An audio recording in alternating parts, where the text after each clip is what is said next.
지난 시간 이 어리석은 부자의 비유를 말하면서 한 가지를 나눴죠. 뭘 버려야 한다고 말씀드렸습니까? 우리 안에 탐심을 버려야 합니다. 그래서 탐심에 대한 정의를 좀 내렸어요. 일반적으로 사전적인 의미는 탐심이라는 것은 좀 더 가지려는 마음이고, 좀 더 생각해보면 남의 것을 내 것으로 탐하고자 하는 그것이 탐심인 거죠. 근데 여러분, 이 탐심이 성경적으로 말할 때 근본적인 면이 있다고 말씀드렸습니다. 근본적으로 무엇 때문에 남의 것을 내 것으로 채우고 더 가지려고 할까요? 내 안에, 그렇죠, 나를 채우려고 하는 마음 때문에. 그러니까 남의 것을 탐하는 마음이 아니라, 탐심의 좀 더 근본적인 그 정의는 뭐냐면 나를 채우려고 하는 마음인 거죠. 자, 이런 질문 드렸죠. 왜 나를 채우려고 할까요? 내게 뭐가? 내 안에 빈 공간이 있기 때문에 그렇습니다. 내 안에 이 비어진 공간이 있기 때문에 이 공간을 채우려고 하는 것이 오늘날 우리가 알게 되는 탐심이라는 거예요. 그래서 여러분, 이 마음은, 이 빈 공간은 아무리 채워도 채워진다, 채워지지 않는다? 여러분, 절대 안 채워집니다. 여러분들보다, 이 자리에 있는 어느 누구보다 월등한 부자도, 어느 누구보다 모든 것을 다 가지고 있는 사람도 항상 채워지지 않아요. 그 인간의 탐심이라는 것입니다. 여러분, 이 공간이 바로 성경에서는 인간들이 이 땅에서 타락한 죄인들의 모습이라고 얘기하는 거예요. 이 빈 공간이 원래는 누구의 자리였다? 아담과 하와가 에덴에서 누가 있던 자리였다? 이 빈 공간에 하나님이 있던 자리였어요.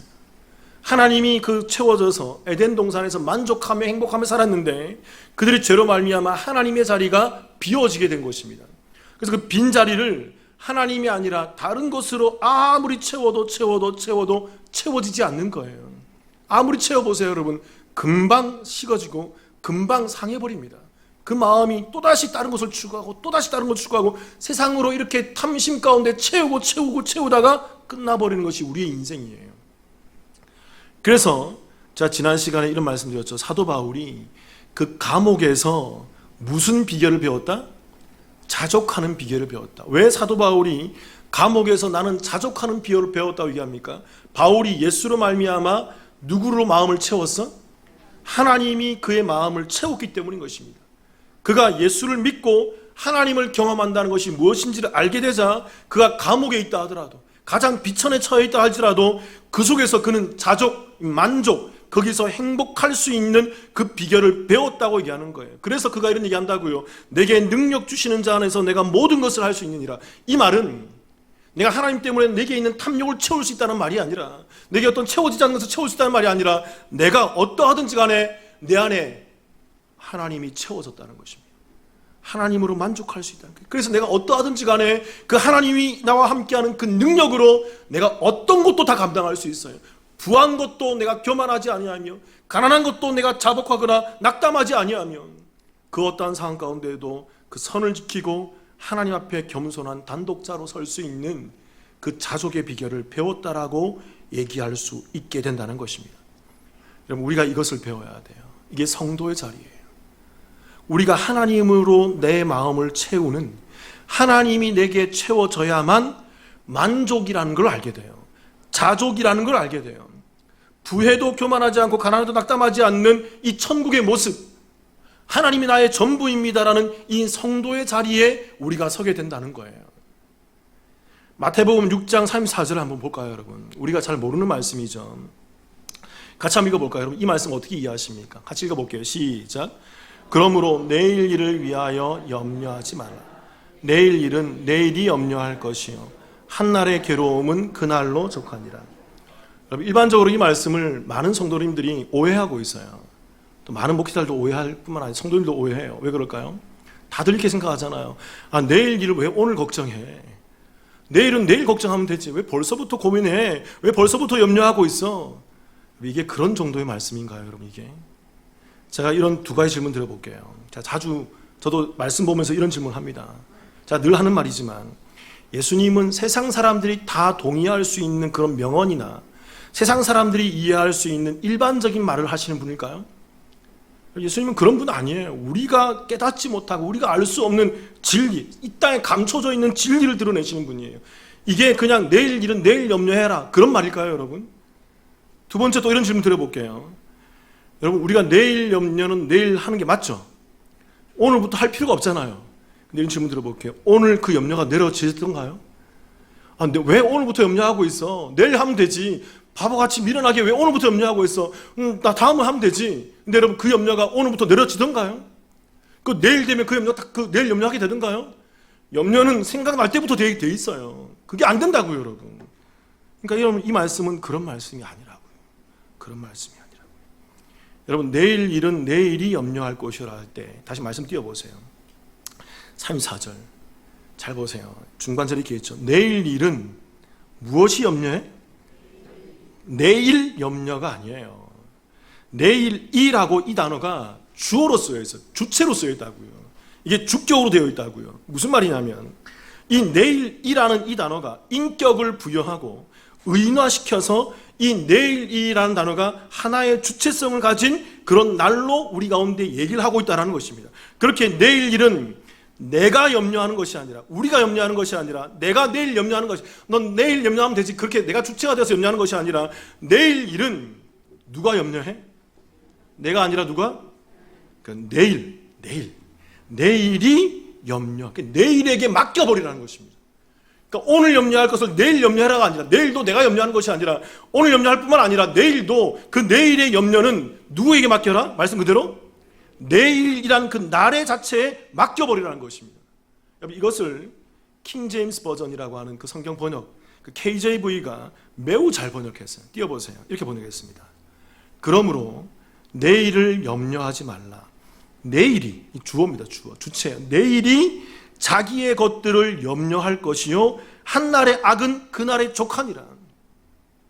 이게 정확한 뜻이에요. 그러니까 이 말씀의 의미는 뭐냐면 여러분, 내일이라는 날이 그 날이 그 모든 것을 염려한다는 것입니다. 그러니까 여러분, 이 말씀은 염려 자체를 그 날에게 맡겨버리라는 거예요. 그럼 이런 질문 드려보겠습니다, 여러분. 이 땅에 나를 창조하시고 나를 운행하시고 나를 주장하시며 날의 태초와 세기말 그 시작과 끝을 모든 것을 주도하시고 만드시고 주장하시고 인도하시는 분이 누굴까요? 이 날의 주인 누굴까요? 히브리어로 욤이라고 하는데 이 욤을 창조하시고 욤을 거둬가시고 욤을 모든 것을 인도하시는 그분이 누구실까요? 창조주 하나님이시고. 그러니까 여러분, 이 말의 정확한 의미는요, 이 내일 우리 염려를 내일을 주관하시는 누구께 맡겨라? 하나님께 맡기는 삶이 되어야 한다는 하나님 전적 의존의 삶을 우리 가운데 얘기하고 있다는 거예요, 여러분. 여러분, 이게 믿음이에요. 우리가 그동안 나눴던 어린아이만이 천국 들어간다 그랬잖아요.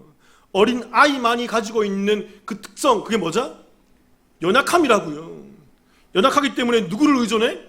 아버지를 의존하고 하나님을 의존하는 전적 의존의 삶을 살아가는 게 그게 믿음이에요. 그래서 여러분, 그 어린아이가 그 믿음을 가지고 천국 들어가는 거예요. 이 믿음이 없으면, 하나님을 전적 의존하는 이 믿음이 없으면 천국 들어가지 못하는 거예요, 여러분. 이걸 믿음이라 그러는 거예요. 우리가 비유에 나눴던 잃은 양, 잃은 드라크마, 잃은 둘째 아들의 삶이 이거예요. 선한 사마리아인 비유에서 강도 만나서 거의 죽게 된 상태에 있는 이 상태가 바로 이거라고요. 그래서 그들이 심령이 가난한 상태가 되어서 애통해하면서 하나님만을 전적으로 의존하는 그 의존의 삶을 살아가게 된다는 것입니다. 이걸 믿음이라 그런다고요. 여러분, 내일 일을 위하여 염려하지 말라. 내일 일은 내일이 염려할 것이요라는 이 말씀이 계속 어떻게 이어지는지를 한번 봅시다. 마태복음 6장 19절 20절이에요. 여기서부터 시작하는 거예요. 제가 읽어볼게요. 너희를 위하여 보물을 땅에 쌓아두지 말라. 보물을 땅에 쌓지 말라는 거예요.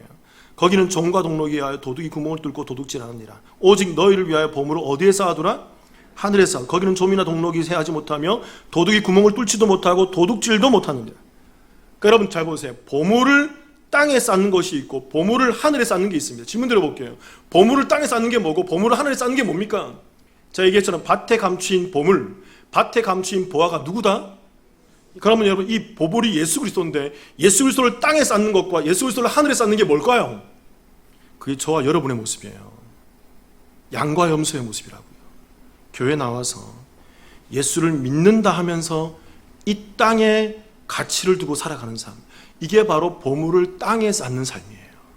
이해되십니까? 무슨 말인지 잘 이해하셔야 돼요. 예수를 믿는다고 하면서 이 땅의 가치가 아니라 하늘을 소망하고 영생을 소망하며 그 영원하신 하나님을 바라보며 그분을 기대하며 나아가는 삶, 그게 바로 보물을 하늘에 쌓는 사람의 모습이라는 것입니다. 여러분, 이게 믿음이고 이게 불신이에요. 둘 다 보물이라는 예수 그리스도를 지니고 있다고 얘기하지만 진짜 보물이 있고 가짜 보물이 있어요. 그래서 여러분, 우리가 제대로 된 믿음으로 우리가 이 땅에서 그 보물로 하늘을 소망하며 나아가야 돼요. 그리고 이어지는 말씀이 마태복음 6장 21절이에요. 이런 말씀 하잖아요. 같이 읽어볼까요? 시작. 내 보물 있는 그곳에는 네 보물이 땅에 있냐 하늘에 있냐는 것입니다.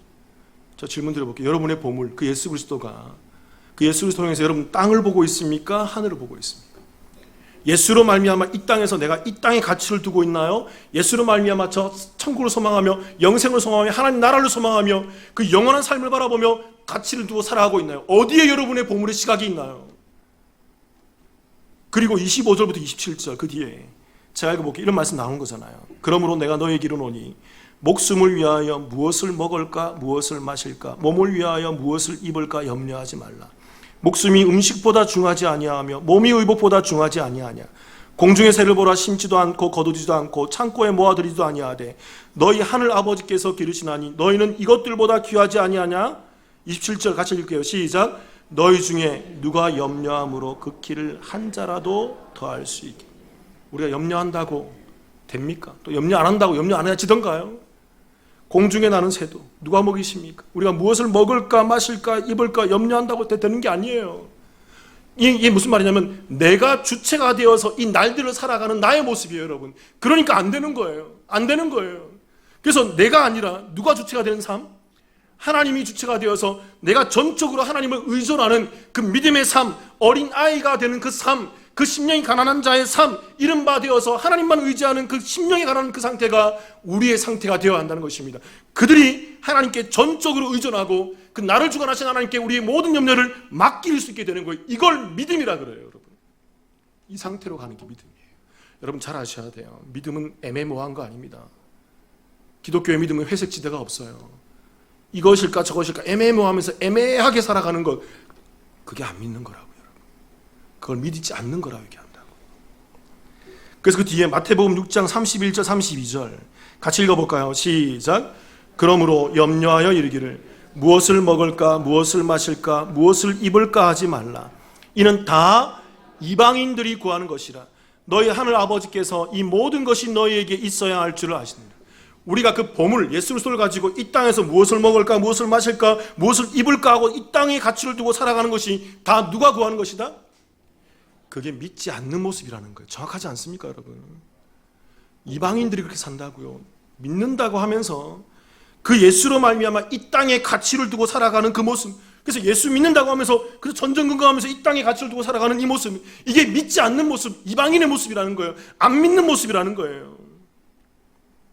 왜 이들이 이렇게 살아가요, 여러분? 하나님을 전적으로 신뢰하지 못하기 때문에. 하나님을 전적으로 신뢰하지 못하기 때문에. 그래서 마태복음 6장 34절 우리가 나눴던 이 말씀이 그 뒤에 나오는 것입니다. 제가 읽어볼게요. 그러므로 내일 일을 위하여 염려하지 말라. 내일 일은 누가? 내일을 주관하시는 누가? 하나님이 염려할 것이요 한날의 괴로움은 그날로 주거니와.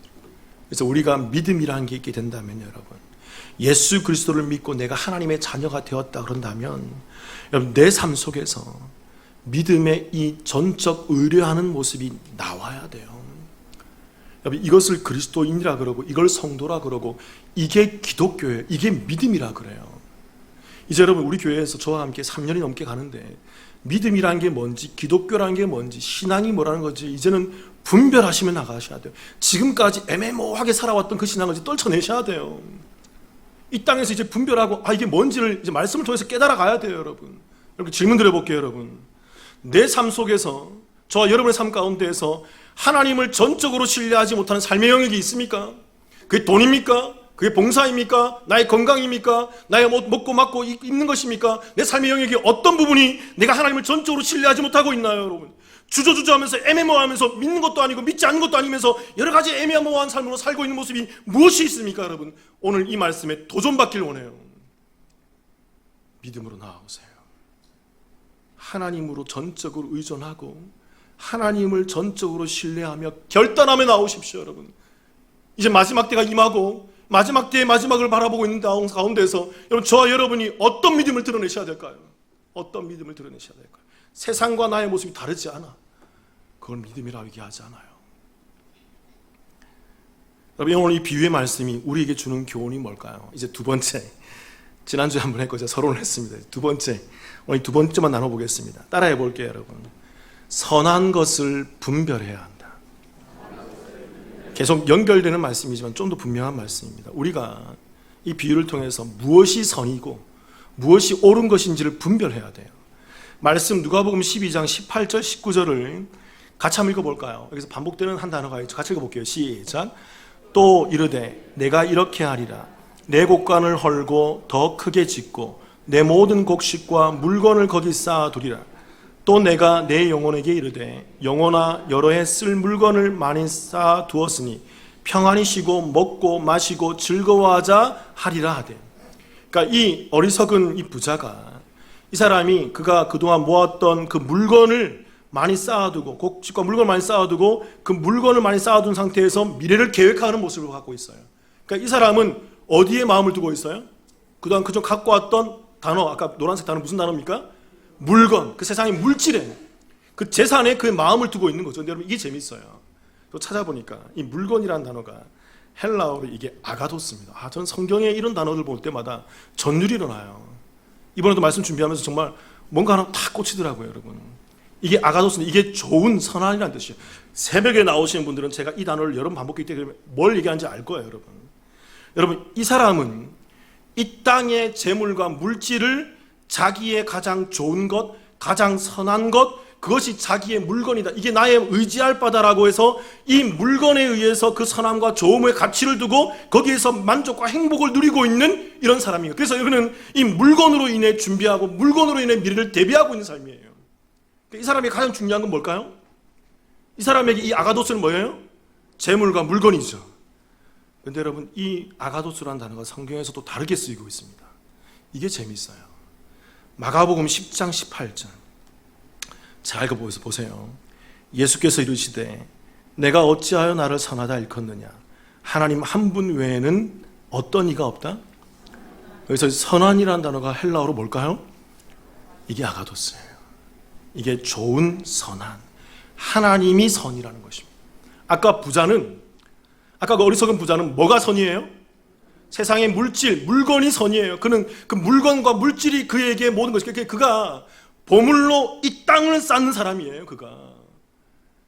그런데 하나님, 우리 성경은 얘기할 때 그 선은 이 땅의 물질이 아니라 누구다?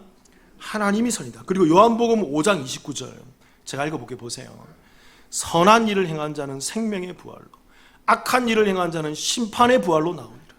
그러니까 선한 일을 행한 자가 생명의 부활로 나오고 악한 일을 행한 자가 심판의 부활로 나오는 것입니다. 여러분, 선한 일을 행하는 자가 뭘까요? 뭐가 선이에요? 부활하고 생명을 받고 그 영생하게 되는 자들이 이 땅에서 누구를 믿어? 이 땅에 누구를 믿어? 예수 그리스도를 믿어. 누구를 경험해? 여러분, 이제 분명히 이제 이 간격을, 이 규정을 삼으셔야 돼요. 여러분, 우리가 기독교가 되고 우리가 그 예수를 믿고 기독교화되어서 우리가 신앙인이 되고 성도가 되었다면 이제 이것을 잘 하셔야 돼요. 내가 예수 믿는 겁니다. 끝나는 게 아니에요. 여러분, 내가 예수를 믿어 누구를 경험해? 하나님을 경험하는 것, 이게 복이에요. 이게 에덴 동산에서 아담과 하와가 잃어버린 복. 지난주에 잠시 설명했지만 에덴 동산에서 그가 선악을 알게 한 나무를 먹지 않고 무슨 나무를 먹어요? 생명나무를 먹고 하나님을 경험했다고. 이 생명나무가 누구를 상징한다? 예수 그리스도. 근데 그걸 잃어버렸다고. 그걸 막아놓으셨잖아요. 그래서 그 예수가 이 땅에 오셔서, 생명나무인 예수가 이 땅에 오셔서 우리 가운데 생명나무를 먹여주심으로 말미암아, 우리가 그 생명나무이신 예수로 말미암아 누구를 경험해? 에덴에서 잃어버린, 아담이 잃어버렸던 하나님을 경험하는 그 복을 우리가 누리게 되는 것입니다. 이게 성경이고 이게 복음이에요. 여러분, 그래서 이들이 예수로 말미암아 하나님을 경험하는 이 선한 일로 말미암아 생명의 부활로 나오게 되는 것입니다. 근데 여러분, 악한 일을 행한 자는 심판의 부활로 나오게 되는 거예요. 왜 그럴까요? 그들이 왜 악해요? 그들이 이 땅에서 하나님을 바라보지 못하고 예수를 바라보지 못하고 그 보물인 예수로 이 땅의 가치를 바라보고 있거든요.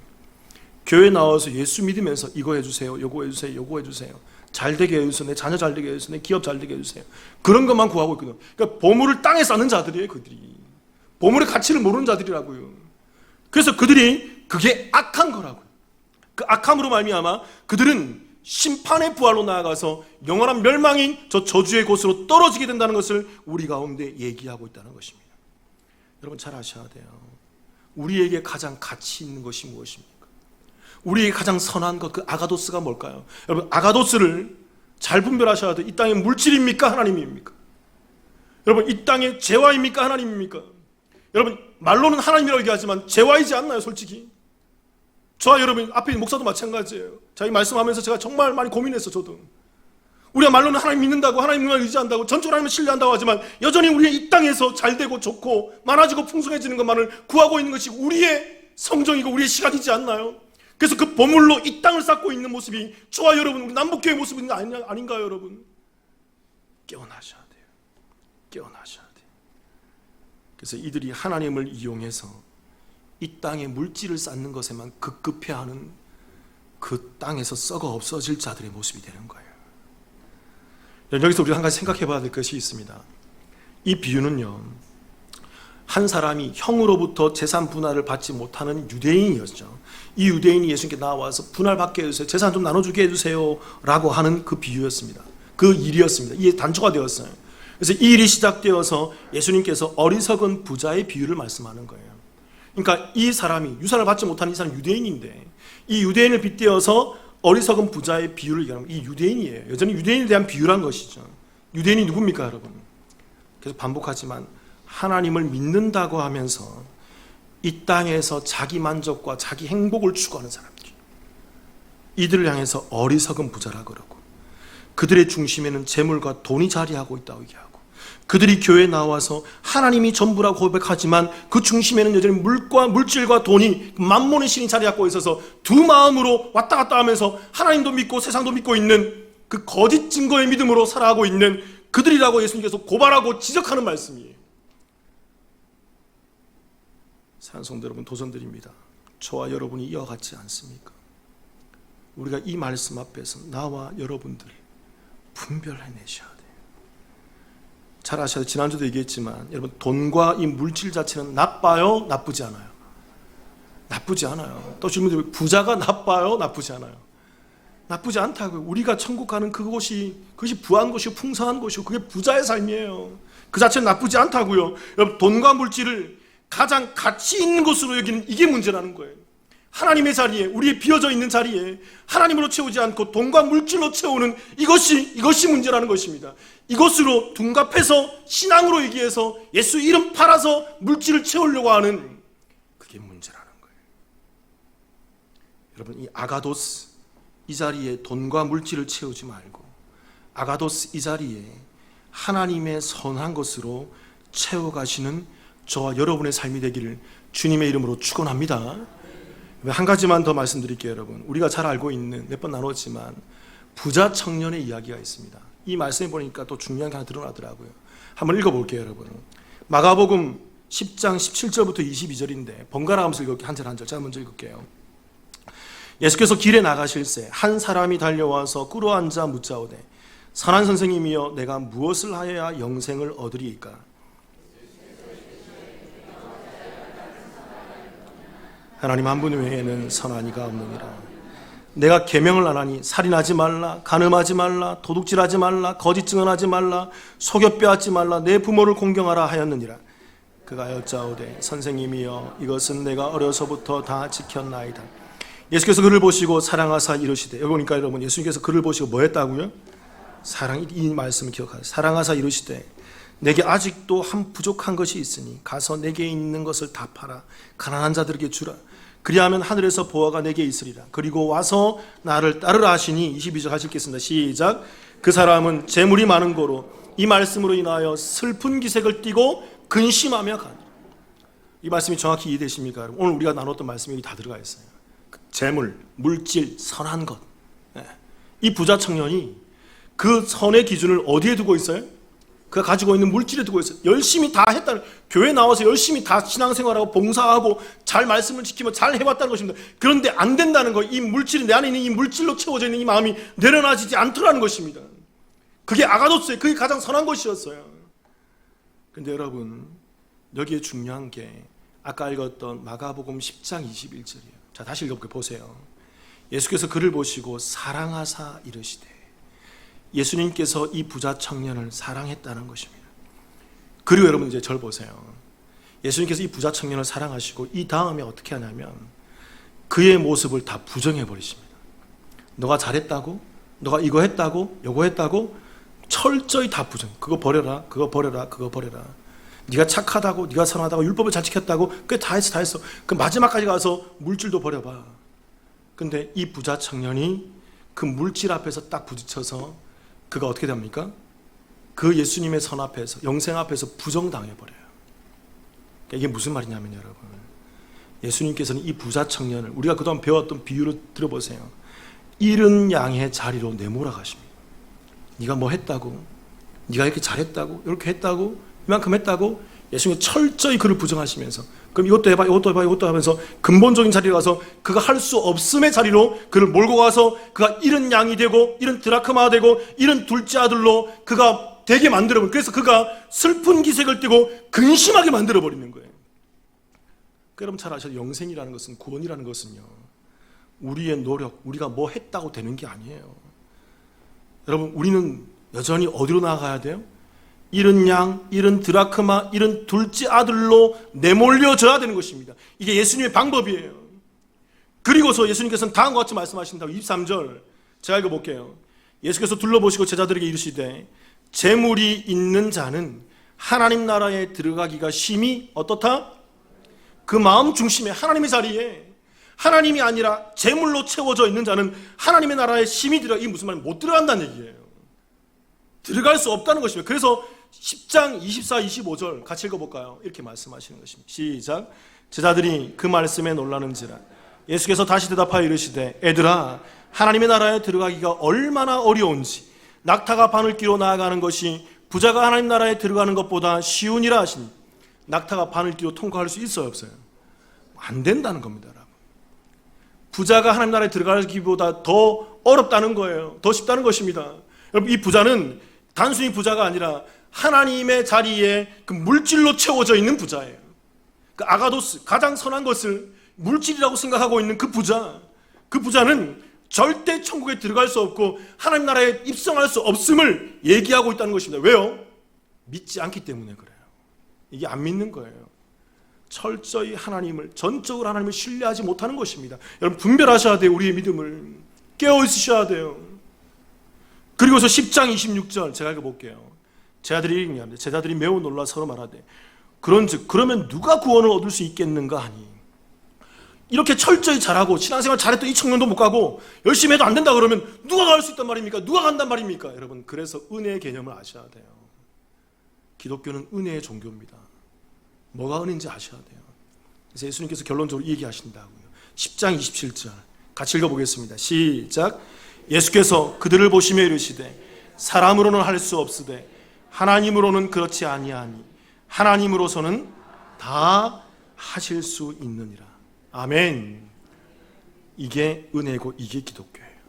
사람으로는 안 되는 거예요. 사람은 안 돼요. 오직 누구만이 하실 수 있어요? 하나님으로만 하실 수 있다. 이게 구원이고 이게 영생이고 이게 믿음이고, 이 이른바 된 자리에 간 자들이 하나님에 의해서 찾아진 바 당하는, 그 잃은 둘째 아들이 하나님의 아버지에서 찾아진 바 당하는, 그 잃은 자들이 하나님에 의해서 구원을 얻는 그 구원의 자리에 나와야 되는 것입니다. 따라해 볼게요, 여러분. 구원은 능동이 아니라 수동이다. 이 개념을 잘 잡으셔야 돼요, 여러분. 구원은 내가 하는 게 아니라 누가 나에게 입혀주신 것입니까? 하나님이 입혀주신 거죠. 그리고 여러분, 제가 자주 얘기하잖아요. 수동태 디포넌트. 이 비결을 아십니까? 수동인데 능동이에요. 하나님에 의해서 찾아짐을 당한 자들이, 그 수동을 입은 자들이 그 수동에 의해서 하나님을 믿음으로 믿어지게 나아가는 것입니다. 이게 믿음의 비결이에요. 이게 성도의 모습이라고요. 그래서 여러분, 제가 얘기했잖아요. 아까 그 부자 청년, 예수님께서 그 부자 청년을 뭐 하셨다? 사랑하셨다. 그리고 그를 부정해서 그가 근심하며 슬픈 기색을 띠고 근심하는 자리로 몰고 나아가서 돌아가게 만듭니다. 그리고 성경의 요한복음에 보면 예수님께서는 그 사랑하는 자를 언제까지 사랑하신다? 끝까지 사랑하신다 그래요. 그럼 이 부자 청년은 예수님의 사랑에 의해서 어떻게 됐을 것 같으세요? 저는 예상이 되더라고요. 그는 아마도 그 잃어버린 자리에 가서 하나님의 은혜를 제대로 깨닫고 경험해서 돌아오지 않았을까? 그렇게 이해가 되고 정의가 되더라고요. 이게 성경인 것입니다. 사랑하는 성도 여러분, 저와 여러분이 하나님에 의해서 찾아진 바 되어 그들만이, 그 찾아진 바 된 자들만이 이 땅의 물질이나 이 땅의 가치가 아니라 그 예수라는 보물로 하늘의 가치를 두고 살아가게 되어 있어요. 그걸 성도라고 하고 그걸 믿음이라 그래요. 그걸 이 땅에서 천국을 사는 사람들의 모습이라 그러는 거예요. 여러분 어느 자리에 있습니까? 저와 여러분은 어느 자리에 있나요? 애매모호한 자리는 안 믿는 거예요. 여러분 믿지 않는 거라고요. 어디에 있나요? 그래서 여러분 그 길은 좁고 협착하여 아무도 나아가는 자가 적다고 얘기하는 거예요. 사랑하는 성도 여러분, 저와 여러분이 하나님에 의해서 은혜를 입어 그 물질이 아니라 하나님만을 아가도스하며 하나님만을 선한 것으로 여겨 이 땅에서 전적으로 하나님만을 의지하며 나아가는 그 참된 성도이기를 주님의 이름으로 축원합니다. 만약 우리 가운데, 저는 그랬어요 여러분, 우리 가운데 이게 되지 않는 분들 기도하세요. 하나님 내가 안 믿는단 말입니까? 기도하셔야 돼요. 내가 믿지 않는 것만 말입니까? 나는 그럼 어떻게 해야 된단 말입니까? 하나님 나를 도와주세요. 그게 애통이라고요. 팔복에 나오는 두 번째 모습, 그 애통하는 자가 그게 믿음이라고요. 여러분 그것 때문에 애통할 수 있어야 돼요. 내가 믿지 않으면 애통할 수 있어야 돼요. 내 믿지 않고 있으면 애통하셔야 돼요. 내가 하나님을 전적으로 신뢰하지 않으면 애통하셔야 돼요. 그들이 성도라고요. 기도하시겠습니다.